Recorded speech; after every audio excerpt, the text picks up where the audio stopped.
constitutional violation, an obstruction of a lawful remedy, and a direct assault on the people's right to petition government for redress of grievances.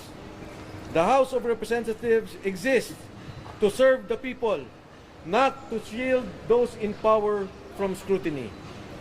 The rules are clear. The Constitution is clear. The duty is clear. And no office has the authority to silence the people's voice.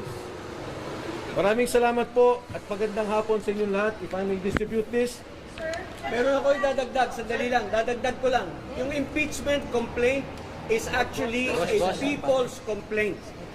Yun lang. So, hindi kailangang pigilan ang reklamo ng taong bayan. It's a people's complaint. It's a constitutional process na nasa constitution natin na pinoprovide para sa ating lahat. Ako naman, wala na akong idadagdag. Okay na yun. Ano masasabi na hindi tinanggap yung impeachment complaint? Sino? Hindi tinanggap. Hindi, yun nga, sa hindi pagtanggap nila, it is not only a violation of the rules, but of course of the Constitution. At ang mas mahalaga, ito lang kasi ang paraan ng taong bayan na magreklamo sa nakaupong Pangulo. Hindi ka pwedeng mag-file sa ombudsman, hindi ka pwedeng mag-file sa korte. Sa ginawa nilang to, parang tinatanggal nila yung karapatan ng taong bayan na magkaroon ng maayos, legal na pagreklamo doon sa nakikitang problema sa nakaupong presidente. Bakit ginawa nyo rin tayo ginawa ng makabayan dito na nag-iwan kayo ng kopya ng constitution sa Hindi. Nag-iwan kami. Mag-iwan ba tayo?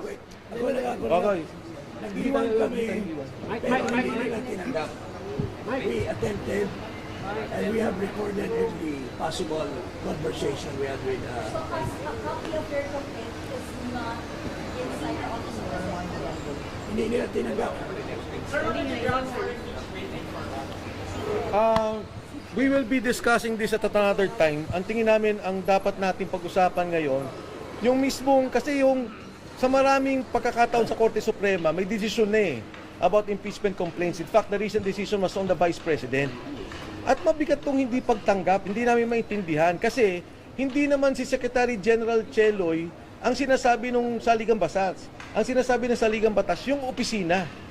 Dapat i-receive nila yun.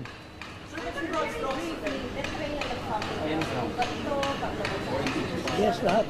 Marami. Pero let's concentrate na sa hindi pagtanggap, please. Our, wait. Our,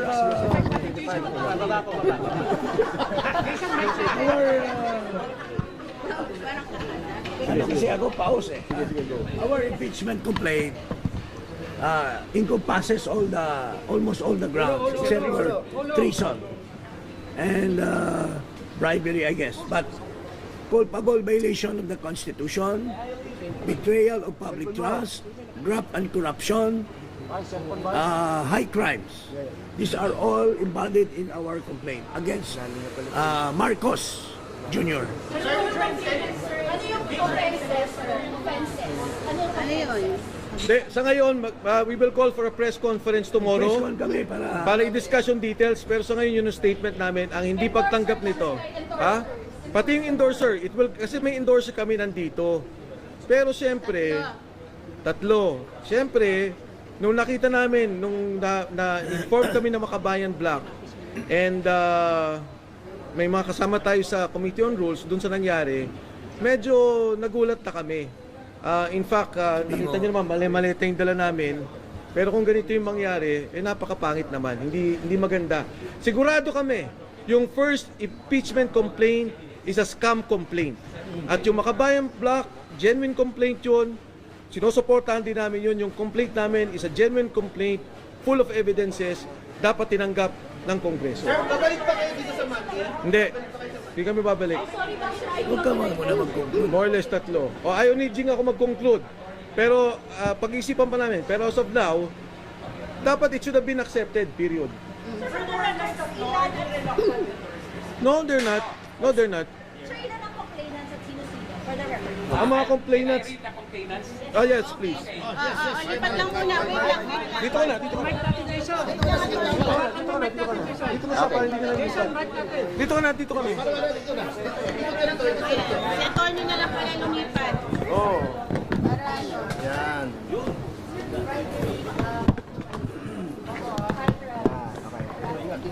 the complainants in this case, entitled in the matter of the impeachment of Ferdinand R. Marcos Jr., President of the Republic of the Philippines, Manuelito de los Reyes Luna, yours truly, Jacinto B. Paras, Ferdinand S. Topacio, Michael T. Defensor, Harold Respicio, Mary Catherine Diaz Binag, and Virgilio R. Garcia.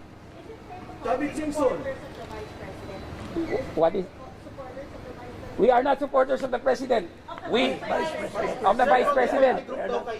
We are not supporters of the President, but we respect the office of the Vice President because he's the elected official of the land, second highest official of the land. We are citizens of the Philippines and we are exercising our constitutional duty to file this impeachment to question the betrayal of public trust, culpable violation of the Constitution, and graft and corruption and other high crimes of the incumbent President of the Republic of the Philippines, President Ferdinand R. Marcos Jr. Pero is it right to say na kayo po ay pro-Duterte group na nag-file? Irrelevant yan eh. Because this is not ano. We are for justice. Saan ka? Pro-Philippines? Pro-people? I'm just Yeah, like, that's right. Can I just answer that? This is a people's complaint.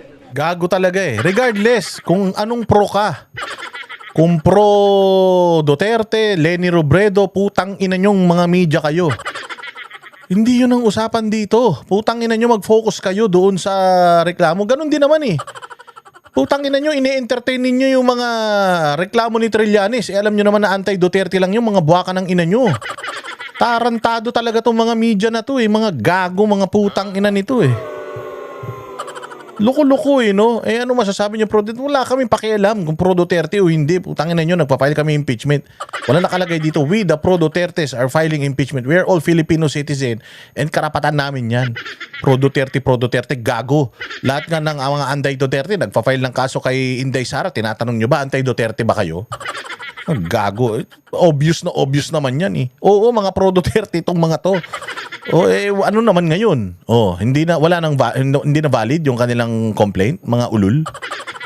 This is a people's complaint. Wala. This is a complaint of the people of the Republic of the Philippines. Excuse us. Sorry. Tomorrow we will have That's all. press con. The ribbon. Attorney Topacio, can you explain? The ribbon. Attorney Topacio. Actually po, this is the same color of ribbon that we wore during, hindi ako makikita. Hindi ako makikita. Nakaupo na yun. Kita pa. Okay. Actually, this is the same color of ribbon that we wore during the successful impeachment of then COMELEC Chairman Andres Bautista Jr. Impeach to eh. Impeach. Yun lang. Lalang. Tangina, ulul talaga eh. Ina niya, ganito yung mga kalabo, patay ka talaga eh. Inayari kayo talaga dyan. Puro ulul yung mga yung mga abogado sa kabila, mababaliw kayo. Honey, one picture tayo. Sorry. One picture na lang. Ayaw pa nila until received, syempre. Oh, yan. O, di ba? Ina nyo ha, gusto nyo ululan ha. Ayan, putang ina nyo, gusto nyo ululan. Kaya inuulol na rin kayo nung mga nagpa-file ng impeachment. O ayan, napakaganda ng mga talakayan natin ngayon. Kaya wag nyong kalilimutan, mag-like, mag-share, mag-subscribe. Tinatalo kayo ng mga nagre-report ng channel natin. Huwag kayong pumayag. Pag ito channel natin na take down, putang ina nyo, wala na tayong kwentuhang walang kabuluhan. Kaya mag-like, mag-share, mag-subscribe. Oy, mag-super thanks naman kayo ha. Oh, para para meron tayong pambili sa labat. Maraming salamat, mabuhay kayo. Kita-kits tayo ulit sa susunod na vlog. Kami ang boses ng masa, hindi natatakot. Katotohanan lang, di kami nalulunod. Walang bahid ng sismis, lahat ay totoo. Kahit sino ka pa, pag mali ka babanatan ka. Walang pinipili kulay,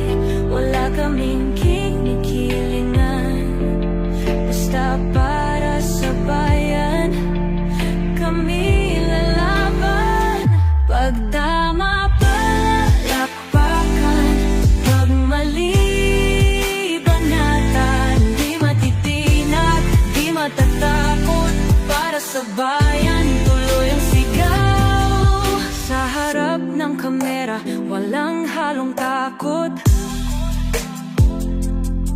Mga baluktot, lahat kayo'y